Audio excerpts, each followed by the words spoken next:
আপনারা শুনছেন পডকাস্ট। আমি অবন্তিকা সামন্ত। আজ 10ই জুন। আজকের দিনটা পালন করা হয় বল পেন দিবস হিসাবে। আজই জন্ম হয়েছিল বল পেনের। বল পয়েন্ট পেন হলো 19বিংশ শতাব্দীর শেষের দিকে এবং বিংশ শতাব্দীর শুরুর দিকে তৈরি পেন। এটি একটি পাতলা নলের মধ্যে স্থাপন করা হতো, যার প্রান্তটি একটি ছোট্ট বল দ্বারা আটকে রাখা হতো, যাতে নলের মধ্যে কালিটি পিছলে না যায় বা কলম থেকে পড়ে না যায়।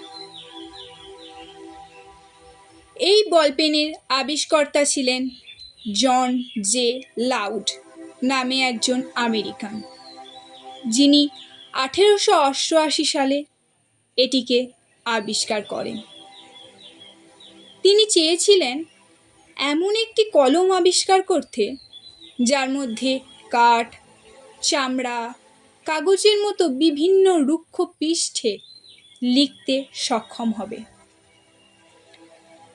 লাউডের কলমে একটি ছোট্ট ইস্পাত বল ছিল, যা এটি শকের দ্বারা পরিচালিত হতো,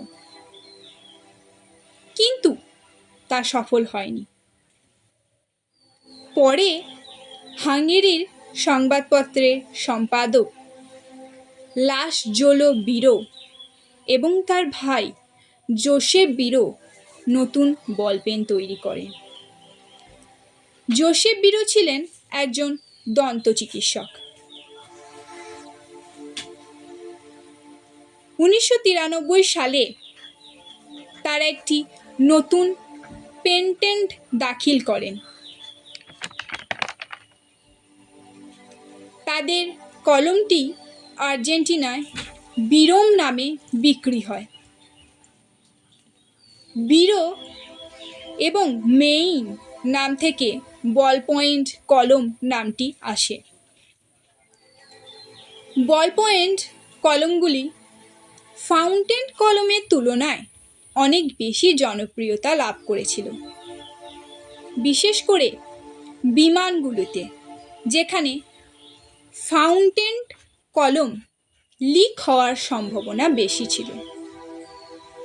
তাই ব্রিটিশ কোম্পানি মাইলস এয়ারক্রাফট দ্বারা তৈরি হয়েছিল, যা রয়্যাল এয়ারফোর্সের বিমান কর্মীরা বিরো নামে ব্যবহার করত। এরপর থেকেই বর্তমানে বল পেনের জনপ্রিয়তা বৃদ্ধি পায়। নমস্কার।